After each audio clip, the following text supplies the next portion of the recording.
नमस्कार, न्यूज़ सब तक में आप तमाम दर्शकों का स्वागत है। एक बार फिर हाजिर हूँ, लेकिन ख़ास खबरों को लेकर, बेहतर जानकारी को लेकर, और जानकारी भी ऐसी कि लोगों को जागरूक करे, समाज को जागरूक करे और लोगों को सचेत भी करे। ये ऐसी जानकारी है क्योंकि लगातार सड़कों पर बढ़ती भीड़, आप किसी इलाके में रहते होंगे, देखते होंगे किस इलाके में है, किस क्षेत्र में है।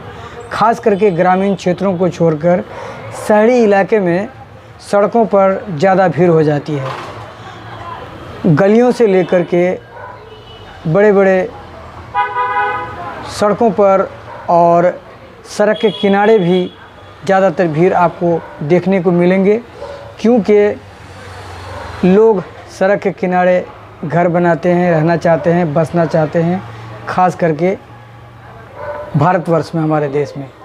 लेकिन दुनिया के दूसरे राज्यों में अगर आप देखेंगे तो 200 मीटर दूर या 500 मीटर दूर या 100 मीटर दूर पर लोगों के घर बने होते हैं, मकान बने होते हैं, अपार्टमेंट बने होते हैं, तमाम चीज़ें होते हैं।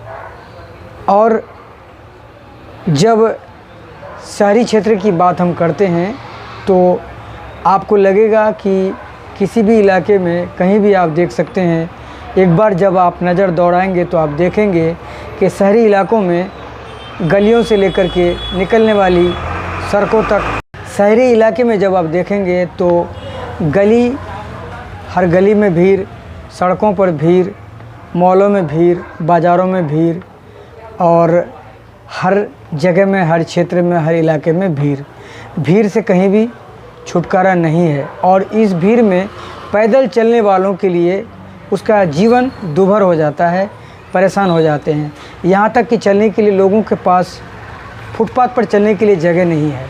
बहुत सारी जगहों का सर्वे किया गया है, बहुत सारी खबरें आप देखते होंगे अखबारों में और टीवी चैनलों में, यूट्यूब पर, सोशल मीडिया में तमाम खबरों को लगातार आप देखते होंगे कि लोग भीड़ को लेकर के परेशान है। और इस भीड़ के साथ साथ सबसे ज़्यादा सड़कों पर तेज़ चलने वाली वाहन, जिसको लेकर के कई आंकड़े आए हैं और इन आंकड़ों में मौतों के आंकड़े भी शामिल हैं।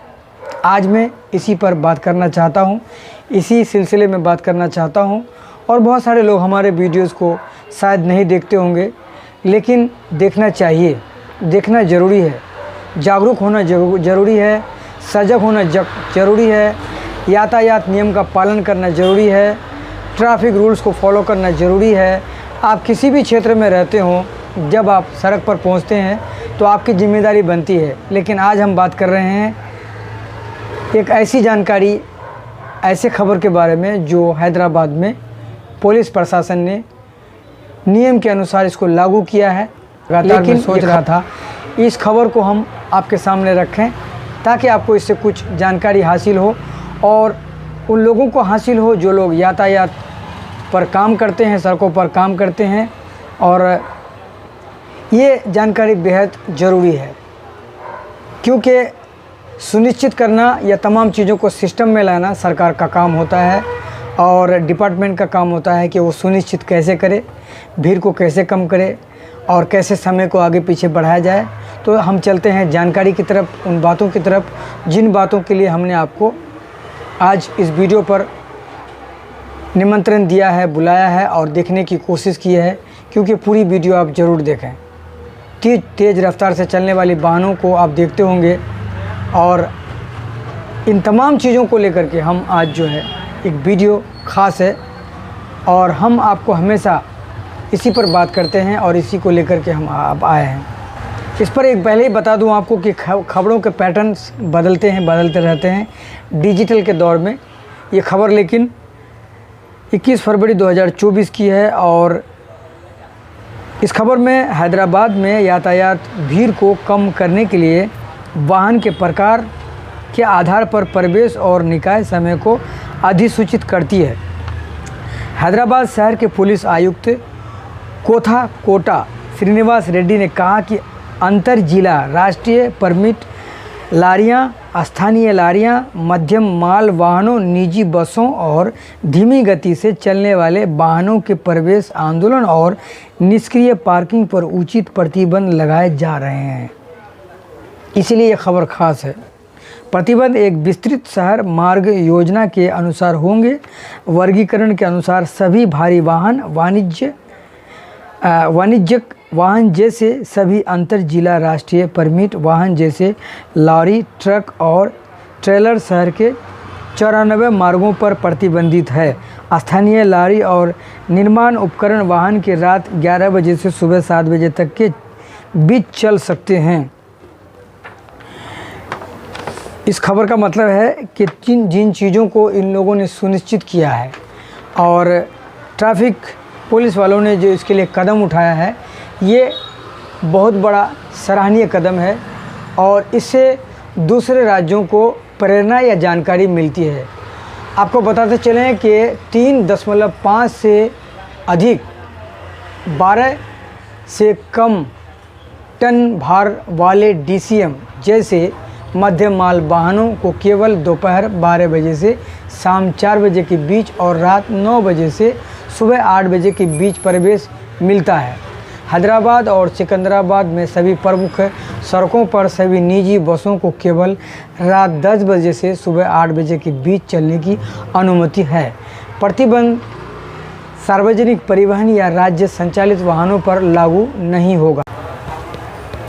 आपको बताते चलें कि 2 टन से अधिक और 6 टन तक के कुल वजन वाले निर्माण और विध्वंस कचरा ढोने वाले वाहनों को सुबह 11:30 बजे से शाम 5 बजे के बीच अनुमति दी जाती है और 10 टन से अधिक वजन वाले भारी टिपर जैसे वाहनों को केवल 11 बजे से सुबह 7 बजे के बीच चलने की अनुमति दी जाती है। इस खबर से हमें यह जानकारी मिलती है कि सुनिश्चित करना या सिस्टम में लाना सरकार का काम है, क्योंकि जब आप घर से सुबह निकलते हैं तो उस समय में जो शहर के अंदर आने वाली वाहनें हैं और शहर के अंदर में जो ट्रांसपोर्ट के काम है, जो सप्लाई करने वाले हैं, स्कूल्स के बस, तमाम चीज़ें एक बार में आप देखेंगे कि एक बार में ये तमाम चीज़ें शहर के अंदर में प्रवेश जैसे करते हैं। और जैसे बाहर से आने वाली गाड़ियाँ शहर के अंदर सप्लाई मालवाहक बसें, गाड़ियाँ, ट्रक, टेम्पू या 2 व्हीलर, 3 व्हीलर, तमाम चीज़ें एक समय में और सुबह में स्कूल, कॉलेज बच्चों को जाना, यानी कि अगर कहेंगे कि तमाम तरह की गैदरिंग्स को सुबह देखा जा सकता है। इसके लिए हैदराबाद पुलिस ने एक सुनिश्चित एक सिस्टम किया है कि बाहर से आने वाली बसें, बाहर से आने वाली वाहन को किस समय अंदर छोड़ना है और किस समय जो है अंदर सप्लाई की जो गाड़ियां हैं उसको किस तरह से क्या करना है, और कचरा ढोने वाली गाड़ियों के लिए एक समय को सुनिश्चित किया है, सिस्टम लाया है। और इस सिस्टम में अगर आप यही चीज़ अगर दूसरे राज्यों में यही सिस्टमेटिक तरीके से हो जाए तो मुझे लगता है कि भीड़ का जो है असर कम होगा और एक्सीडेंट होने का ख़तरा कम होगा और लोग सुनिश्चित तरीके से अपने जगह पर पहुंच पाएंगे। अब इन्हीं खबरों में आपको जोड़ के बता दूं कि सुबह जब लोग ऑफिस जाते हैं तो ऑफिस के लिए टाइम को मैनेज करना बहुत ज़रूरी है। अगर आपको समय से पहले आप अगर ऑफिस पहुंचना है तो कम से कम अपने टाइम को मैनेज करें, पहली बात। दूसरी बात, गाड़ी की स्पीड कम करें। तीसरी बात, ट्रैफिक नियम का पालन ज़रूर करें। चौथी बात, सिग्नल को देखकर ही पार करें। पांचवी बात, आप सड़क पार करते समय जिब्रा क्रॉसिंग को पार ना करें। छठी बात है कि आप वन वे का इस्तेमाल ना करें। किसी शहर में रहते हैं तो वहाँ के बारे में पूरी तरह से जानकारी ज़रूर करें। सातवीं बात, आप किस इलाके में गाड़ी चलाते हैं उस इलाके के बारे में जानकारी करना ज़रूरी है।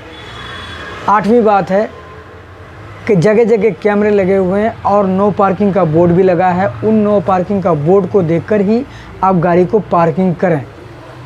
और बहुत सारी चीज़ों की जानकारी है, क्योंकि इसी को लेकर हम लोगों को जागरूक करने की कोशिश करते हैं।